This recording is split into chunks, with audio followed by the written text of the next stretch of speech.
주신 말씀은 요한복음 1장 1절에서 5절까지 말씀입니다. 저와 여러분이 함께 교독하도록 하시겠습니다. 태초에 말씀이 계시니라. 이 말씀이 하나님과 함께 계셨으니 이 말씀은 곧 하나님이시니라. 만물이 그로 말미암아 지은 바 되었으니 지은 것이 하나도 그가 없이는 된 것이 없느니라. 함께 읽겠습니다. 빛이 어둠에 빛이 돼 어둠이 깨닫지 못하더라. 아멘. 요한복음 1장 1절은 참 인상적인 문구로 시작하죠. 영어로는 In the beginning was the word, 헬라어로는 En archen ho logos, 태초에 로고스가 계시니라. 태초에라는 단어를 통해 요한은 창세기 1장 1절과의 직접적인 연결을 시도합니다. 태초로 계셨던 말씀은 창조를 시작하셨죠. 그리고 이루시는 수단이며 동시에 하나님 그 자신으로 나타납니다. 그렇기에 하나님 말씀은 곧 하나님 자신이다. 그렇게 우리는 말할 수 있습니다. 무슨 말입니까? 하나님의 말씀을 듣는 것이 곧 하나님 자신을 만나는 것과 같다라는 얘기죠. 그래서 우리는 우리에게 주신 이 66권 성경을 읽을 때 우리는 하나님 당신을 만나게 되고 그의 음성을 들어 생명을 얻게 된다, 그 말입니다. 아멘입니까? 그러나 이 말씀 앞에 서 있는 우리의 고민은 무엇일까요? 말씀을 읽어도 들리지 않을 때가 많다는 것입니다. 활자로 된 성경을 읽는데 하나님의 음성이 들리지 않을 때가 참 많다. 아무리 읽어도 이해가 안 돼요. 믿고 싶은데 믿어지지가 않아요. 이해도 되고 믿어지기는 한데 왠지 모르게 내 가슴이 휑합니다. 이런 종류의 고민들을, 하소연들을 참 많이도 들었습니다. 무슨 이유일까? 여러 가지 이유가 있겠지만 오늘 말씀 5절에서 우리는 한 가지 단서를 어림잡아 짐작해 볼 수가 있습니다. 요한은 아주 기묘하고 이해할 수 없는, 그러나 실제로 일어나고 있는 장면 하나를 우리에게 보여줍니다. 같이 읽어보죠. 시작. 빛이 어둠에 빛이 돼 어둠이 깨닫지 못하더라. 기묘한 일입니다. 이해할 수 없는 일입니다. 그러나 실제로 일어나는 일이죠. 상식적으로 말이 안 되는 현상입니다. 빛이 어둠에 비쳤는데 어떻게 어둠이 깨닫지 못할 수가 있을까? 그러나 이 일은 지금도 여전히 일어나고 있는 것이고요. 빛은 예수 그리스도이시니 빛이 약하거나 잘못되지는 않았을 것입니다. 빛은 여전히 그 광채를 선명하게 비추고 계신데 문제는 어둠에 있는 것이죠. 가능성은 하나밖에 없습니다. 어둠수로 그려진 세상은 죽은 것과 같다라는 거죠. 이것은 영적인 비유이죠. 말씀 앞에 죽은 것과 같은 사람들이 있다는 것입니다. 빛은 예수 그리스도께서 그 현신을 완전히 분명하게 비추고 계신데 그 말씀 앞에 들어도 듣지 않는 사람, 보아도 보지 못하는 사람, 마치 죽은 것과 같은 사람들, 말씀 앞에 죽은 것과 같은 사람들이 세상에는 많이 있습니다. 살아서 생생한 그 음성을 한 번도 들어보지 못하고 사는 사람들이 꽤나 있습니다. 빛이 비치나 보지 못하고 그 음성을 바라시나 듣지 못하는 일은 지금뿐만 아니라 그때도 있었습니다. 지금으로부터 2000년 전 요한은 이 안타까운 비극을, 피조물이 창조주를 알지 못하는 것, 백성이 왕을 알지 못하는 참으로 비참한 장면으로 그림 그려 보여주고 있습니다. 죽었기 때문이죠. 영이 죽었습니다. 슬픈 일은 눈은 감기고 귀는 닫혔으며 마음은 굳은 이 현상이 세상 사람들뿐만 아니라 이 교회 안에도 꽤나 있다는 사실입니다. 그래서 말씀은 하나의 우주적인 결정을 통해 이 땅에 오시기에 이르렀습니다. 요한복음 1장 14절입니다. 시작. 말씀이 육신이 되어 우리 가운데 거하심에 우리가 그의 영광을 보니 아버지의 독생자의 영광이요 은혜와 진리가 충만하더라.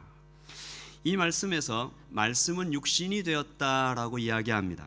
그때야 우리가 그를 보게 되었다. 그때야 하나님께서 지극한 겸손으로 그 자신을 온전히 낮추셨을 때 우리는 그를 보게 되었다. 이전에는 비어있는 허무인 줄 알았는데 이제 듣고 이제 보니 충만하더라. 사랑하는 성도 여러분, 그래서 우리가 그 음성을 듣고 생명을 얻게 되었습니다. 하나님이신 분이 그분을 온전히 낮추시고 이 땅에 오심으로 우리가 비로소 그 음성을 듣게 된 것입니다. 그 빛을 만나면, 그 음성을 들으면 생명을 얻고 다시 태어납니다. 오늘 저는 하나님께서 우리 모든 인류에게, 특별히 사랑하시는 그 자녀에게 들려주시는 그 음성을 우리 모두가 듣게 되기를 소망해 봅니다. 그 음성을 듣고 살아나고 싶기 때문입니다. 그 음성을 한번 들으면 사막에 꽃이 피고 광야에 강이 흐르고 묶였던 사슬이 풀리고 막혔던 담이 허물어집니다. 전쟁의 연기가 거치고 시냇가에 아낙네의 웃음소리가 들리기 시작하는 것입니다. 우리는 이런 찬송을 잘 알고 있습니다. 주 음성 외에는 더 기쁨 없도다. 날 사랑하신 주 늘 계시옵소서. 후렴은 어떻게 됩니까? 기쁘고 기쁘도다. 항상 기쁘도다.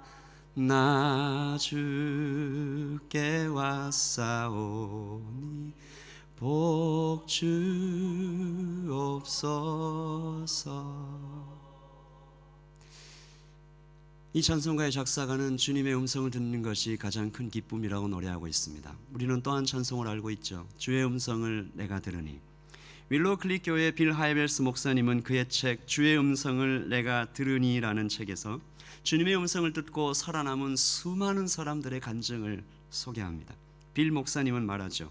그 음성을 한 번만 들으면, 사람의 인생에서 주님의 음성을 단 한 번만이라도 듣는다면 그의 인생이 달라진다고, 삶이 새로워진다고. 그래서 그 음성을 들으면 주저앉았던 무릎이 힘을 얻고 다쳤던 마음이 열리고 푹 하고 숙여졌던 고개가 다시 하늘을 열어 다시 하늘을 보게 되는 것입니다. 오늘 우리는 성경을 통해, 역사 전체를 통해 우리에게 말씀하셨던 그분의 음성을 듣고자 합니다.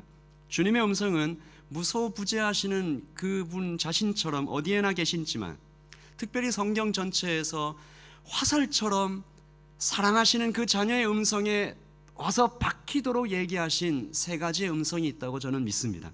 오늘 이것을 여러분과 함께 나누기를 원하는데요. 첫 번째입니다. 같이 한번 읽어보죠. 시작. 보라, 참으로 매우 좋지 않으냐. 사랑의 음성입니다. 빛이 있으라 하시던 그 음성은 시간도 공간도 없는 절대 무의 혼돈을 깨뜨리고 창조를 꽃피우게 하시죠. 첫째 날, 둘째 날 지나갑니다. 만드신 시공간 속에서 하나씩 하나씩 생명의 의미를 불어넣으시던 그 음성은 언제나 그날이 끝날 때마다 보시기에 좋았더라라는 후렴구로 맺어집니다. 그 음성이 환희에 차고 우주가 함께 노래하던 날은 여섯째 날이었습니다. 하나님께서 인간을 만드시고 그 코에 숨을 후 하고 불어넣으시고 사람아 라고 부르시던 날에 인류는 마침내 역사 속에 들어와 존재하게 되었습니다. 보시기에 심히 좋았더라는 이 특별한 후렴구는 바로 사람을 만드시던 그 여섯째 날에 붙여지게 되었죠. 그러나 이 한글 번역은 적절하게 번역되지 못했습니다. 그분의 기쁨을 잘 드러내지 못했습니다. 원문에는요, indeed라는 말과 behold라는 말이 추가되어 있습니다. 그래서 그 번역을 그대로 하면 보라, 참으로, 진짜로 매우 좋지 않으냐. 이것이 하나님께서 인간을 만드시고 감탄하셨던 그 음성입니다. 우리가 이 음성을 들으면 산다 그 말입니다. 무슨 음성입니까? 너는 귀하다. 네가 가장 귀하다. 너는 이 우주보다 귀하다. 내가 이 모든 것을 왜 만들었는지 아느냐? 내가 에덴에서 누리고 기뻐하는 모습을 보는 것이 하나님 나의 꿈이다. 나의 소망이다. 너는 나와 함께 있기만 하면 된다. 그래서 하나님께서는 요한복음 15장 5절에 예수 그리스도의 입술을 통하여 나는 포도나무요 너희는 가지라. 그가 내 안에 내가 저 안에 있으면 이 사람은 과실을 많이 맺나니 뭐라고 하셨습니까? 나를 떠나서는 너희가 아무것도 할 수 없느니라. 바꾸어 말하면 뭐죠? 너는 내 안에 있기만 해라. 나와 함께 있을 때 너는 가장 빛나는 거야. 아마도 하나님의 이 음성을 가장 잘 표현해 놓은 작품은 여러분 익히 잘 아시는 아버지의 사랑 편지일 것입니다. 성경 전체에 나타나 있는 사랑의 음성을 편지처럼 모아둔 것인데요. 제가 한번 읽어보겠습니다. 눈을 감고 들으셔도 좋고 화면을 보시면서 같이 한번 따라가셔도 좋습니다. 너는 나를 잘 모르지만 나는 너에 대해 너무나도 잘 알고 있단다. 그렇기에 너의 머리칼 숫자까지도 다 세고 있어. 나는 너를 나의 모습 그대로 만들었지. 나는 내가 너의 엄마의 태에서 잉태도 되기 전에 너를 잘 알고 있었단다. 내가 이 세상을 창조했을 때 난 이미 너를 택하기로 결정했어. 그 후 나는 너의 어머니 모태에서 너를 만들었지.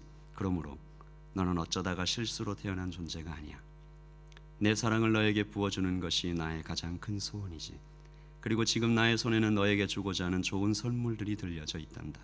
난 너를 쳐다보고 있노라면 기쁨의 노래가 내 속에서 저절로 나오지. 난 또한 너를 위해 선한 일을 계획하기를 그칠 수 없단다. 그 이유는 내가 나의 보배이기 때문이야. 목자가 양 곁을 떠나지 않듯이 나도 항상 너를 내 가슴에 품고 있어. 나는 어느 날 너의 눈에서 그동안 내가 흘렸던 모든 눈물을 다 닦아줄 거야. 예수의 죽음은 너에 대한 나의 사랑 표현의 최고봉이란다. 나는 너의 사랑을 얻기 위해 나의 아들을 포기했단다. 만일 내가 내 아들 예수를 받아들인다면 그것은 바로 나를 받아들이는 것이란다. 그렇게 되면 이 세상 어느 것도 너와 나 사이를 갈라줄 수 없지. 우리 마지막 장 같이 읽어볼까요? 시작. 나의 아들 나의 딸아, 너를 하염없이 기다리고 있는 이 아버지 집으로 돌아오너라. 내가 돌아오면 난 너를 위해 큰 잔치를 베풀어 줄 거야. 나는 이제껏 너를 사랑하는 아버지였고 앞으로 계속 너의 좋은 아버지가 될 것이란다. 너만을 기다리고 있는 하나님인 너의 아빠가. 보라, 참으로 매우 좋지 않으냐. 나는 너를 사랑한다는 이 음성이 성경 전체에 핏빛으로 기록되어 있는 하나님의 첫 번째 음성입니다. 일찍 이것을 깨달은 기독교 희락주의자 존 파이퍼 목사는 이렇게 말했습니다. 사람의 제일 첫째 되는 목적은 영원토록 하나님을 즐거워함으로써 그분을 영화롭게 하는 것이다. 하나님이 사람을 즐거워하듯이 사람이 하나님을 즐거워하며 그분의 관계 속에서 온전히 누릴 때 그것이 곧 하나님을 영화롭게 하는 것이다. 바로 말했습니다. 아담이 하나님을 즐거워할 때, 그분의 음성을 들으며 기뻐할 때 에덴은 그분의 영광으로 꺼지지 않는 불꽃으로 타올랐습니다. 생명으로 충만했죠. 에덴은 하나님의 음성으로 가득 찼다, 그렇게 말해도 됩니다. 그 어디에도 말씀이 깃들지 않은 곳이 없었고 말씀 없이 유지될 수 있는 우주는 그 어디에도 애초에 존재하지 않았습니다. 그러나 우리가 잘 알듯이 하나님의 그 가득 찬, 환희에 가득 찬 생명의 음성은 갑자기 슬픔에 가득 차고 분노에 떨리기 시작합니다. 하나님께서 부르시죠. 아담아, 내가 어디 있느냐. 오늘 제가 여러분께 말씀드릴 두 번째 음성은 바로 이것입니다. 내가 어디 있느냐. 책망의 음성이죠. 사람의 물리적인 위치를 물으신 것이 아닙니다. 사람의 영적 타락을 모르시고 부르시는 것이 아닙니다. 질문은 오히려 탄식이며 하나님을 떠나 내가 도대체 어디 있느냐. 하나님의 호소죠. 사람은 하나님의 마음을 갈기갈기 찢어 놓습니다. 당신이 내게 준 저 여인 때문에 내가 그랬어. 그러나 하나님의 음성 속에 사랑은 여전히 소년이 핏빛처럼 흐릅니다. 아담을 부르시던 그 사랑의 음성은 그러나 뱀을 향하여서는 추상같이 서릿발이 서지요. 당연합니다. 우리가 잘 알고 있는 나이팅게일은 나긋나긋 가느다란 손가락을 가진 창백한 미녀가 아니라 뚝심 가득한 여장부로 전해져 내려옵니다. 맞습니다. 사랑을 지켜내려면 그래야 되는 것이죠. 사랑하는 성도 여러분, 에덴을 떠나는 날부터 사람은 죽기 시작했습니다. 그리고 즉시 알게 됐습니다. 하나님을 떠나는 것이 얼마나 삭막하고 두려운 광야인지 사람들은 떨기 시작했죠. 그러나 사람은 동시에 반드시 알아야만 하는 하나의 진리가 있었습니다. 사람은 떠나도 하나님은 떠나지 않으신다는 것입니다. 아니, 하나님은 떠나지 못하신다라고 말해도 될 것입니다.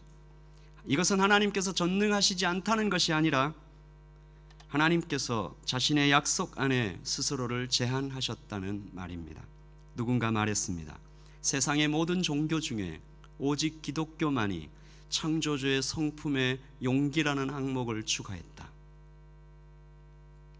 한 영화에서 주인공이 닭똥 같은 눈물을 후두둑 흘리며 그녀의 자유의지를 해치지 않고 어떻게 그녀가 나를 사랑할 수 있도록 만들 수 있습니까?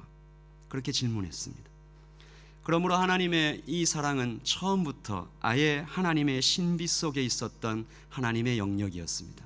사람의 자유의지를 해치지 않으면서도 사람이 하나님을 사랑케 만드는 일, 그 지난하고도 험난한 창조주의 성품 속에 용기를 추가해야만 한 그 과정이 아담아 내가 어디 있느냐라는 이 음성과 함께 시작되었던 것입니다. 하나님은 떠난 사람의 등 뒤에 대고 그렇게 열리지도 않는 문을 두드리다가 피멍이 들었습니다. 사랑이 까닭이 되어 스스로를 낮추신 분께서는 그때부터 자신의 음성에 간절함과 호소를 함께 담으셨던 것이죠. 그 음성은 동생을 죽인 자 가인에게도 똑같이 들려옵니다. 가인아, 내 동생 아벨이 어디 있느냐? 내 동생 아벨이 있어야 할 곳이 어디냐?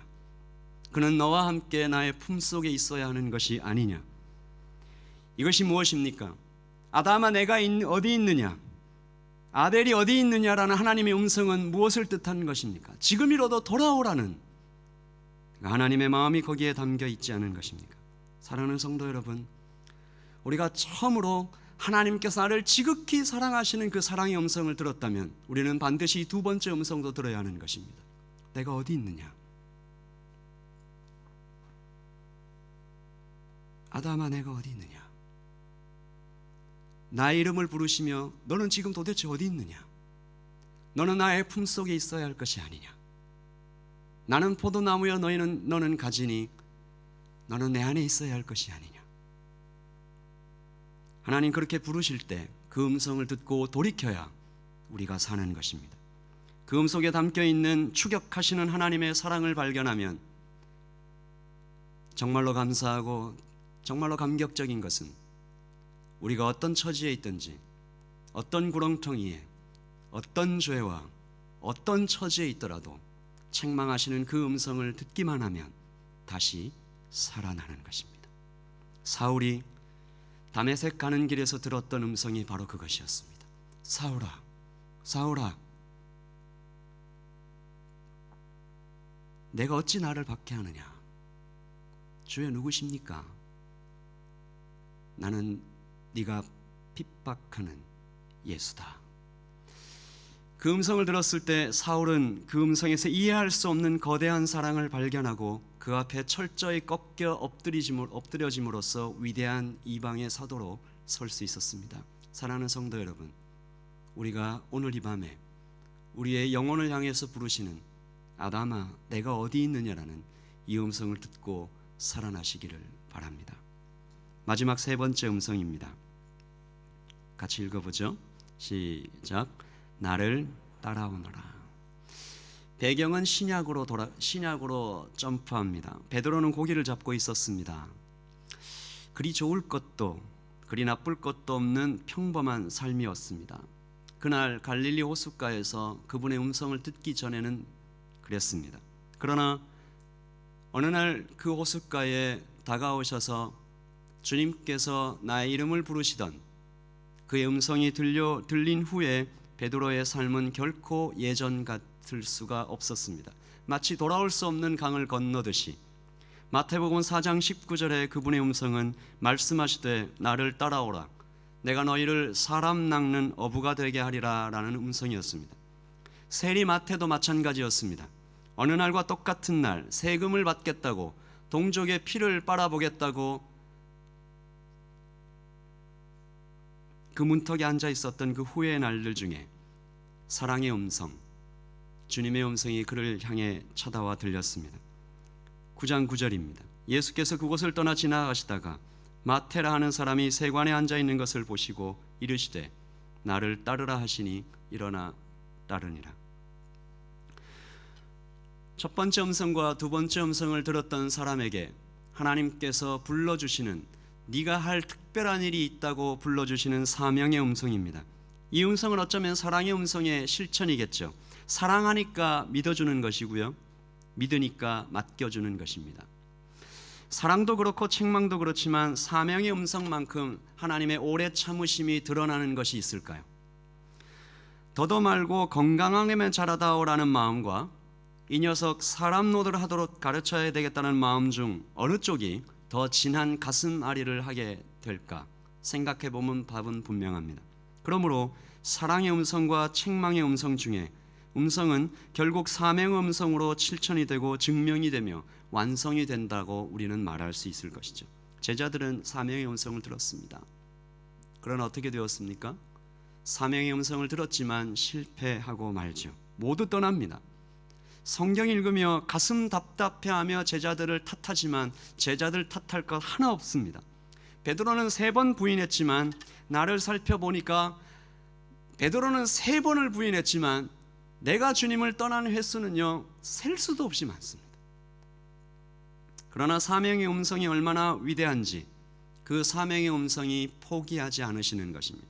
70번에 7번이라도 용서하시는 것입니다. 여러분, 이것이 하나님께서 나를 써먹기 위해서 그런 것입니까? 아닙니다. 살리기 위해서입니다. 사람이 사명 없이 살 수 없는 존재가 되었기 때문입니다. 어느 시골에 이름난 효자가 있다는 소문이 들렸습니다. 그래서 도시에 사는 효자가 그 이름난 시골 효자를 찾아갔죠. 어떻게 효도를 하나 담 너머로 지켜봅니다. 그러다가 벌컥 화가 났습니다. 무엇을 보았을까요? 시골 사는 효자가 집에 있는데, 아니 거꾸로 얘기했습니다. 늙으신 어머니가 시골 사는 효자가 밭일 갔다가 돌아왔는데 늙으신 어머니가 그 아들의 발을 씻겨주고 있는 것입니다. 아들은 발을 그냥 내맡기고 편안하게 있는 거죠. 그래서 서울 사는 효자가 따집니다.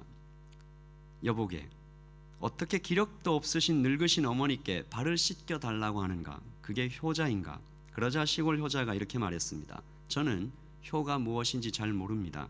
그러나 어머님이 이 일을 기뻐하시니 그대로 따를 뿐입니다. 사람들이 정년퇴직을 하고 나면 더 힘차게 잘 살 것 같지만 그렇지 않을 때가 많은 것처럼 사람은 사명으로 사는 것입니다. 사람은 할 일이 있어야, 사람은 그 일의 의미를 찾아야, 사람은 자기를 불러주신 그 소명을 찾아야 거기서 진짜로 살아가는 것입니다. 사람은 사명을 깨닫고 그 일을 통해 의미를 발견할 때 비로소 행복해지는 것입니다. 하나님께서 베드로를 부르시고 그의 사명을 이룰 때까지 추격하는 것을 보시면 사람이 과연 사명이 있어야 사는구나. 베드로가 3번 주님을 부인한 자신을 차마 용서할 수가 없어서 부활하신 주님을 만나고도 동료들에게 이 말 한마디 던지고 쓸쓸히 고향으로 낙향합니다. 여보게, 나는 이제 고기 잡으러 가네.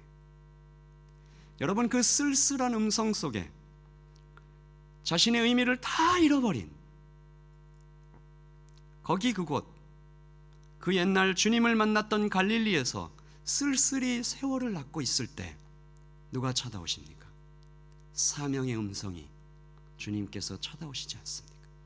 찾아오셔서 3번 불러주시죠. 내가 나를 사랑하느냐? 내 양을 먹이라. 이 사명의 음성이 베드로를 살려냅니다. 그리고 그는 그 옛날 예수께서 살아계실 때 바다 위를 걸었을 때보다 더 큰 환희로 나머지 인생을 그야말로 불꽃처럼 살다가 행복하게 죽었습니다. 여러분, 스데반을 알고 계십니다. 스데반의 죽음을 기억하시죠? 그의 얼굴이 해처럼 밝게 빛났다 했습니다. 죽음의 순간입니다. 그 얼굴이 사명을 알고 그 길을 따라가다가 죽었기 때문일 것입니다. 우리는 스데반의 얼굴을 보며 그 사람이, 사명을 따라가는 그 사람이 행복한 것을 웅변처럼 얘기하는 그 얼굴을 보며 참으로 사람은 사명이 있어야 사는 것이구나, 그렇게 깨닫게 되는 것입니다. 사랑하는 성도 여러분, 우리가 다 함께 이 성경 전체에 이어져 내려오는 이 3가지 주님의 음성을 들어야 살아날 것입니다. 첫 번째, 보라, 참으로 매우 좋지 않으냐. 하나님께서 나를 보시고 온 우주에 마치 나 하나밖에 없는 것처럼, 청년들과 그 얘기를 같이 나눴습니다. 온 우주에, 만약에 온 우주에 당신 한 명만 있다 해도, 지구상에 인류가 딱 한 명만 있다 해도, 그게 바로 너였다 해도 주님께서 십자가에 못 박혀 돌아가셨을까? 청년들이 생각을 해보더니 그렇겠습니다 라고 대답하더군요. 저도 그렇게 생각합니다. 사랑의 음성. 어느 줄을 바꾸어도 이 영혼 하나를 바꾸지 않는다. 그리고 두 번째 음성, 내가 어디 있느냐. 이것이 어쩌면 사랑의 음성과 연결되는 것이죠. 이 사랑 안에 들어와 있어야 되는데 너는 지금 어디 있느냐? 너는 지금 어디 서 있느냐? 그리고 그 사랑의 음성, 책망의 음성을 듣고 주님 안에 거한 사람에게는 반드시 사명의 음성이 들리게 되어 있습니다.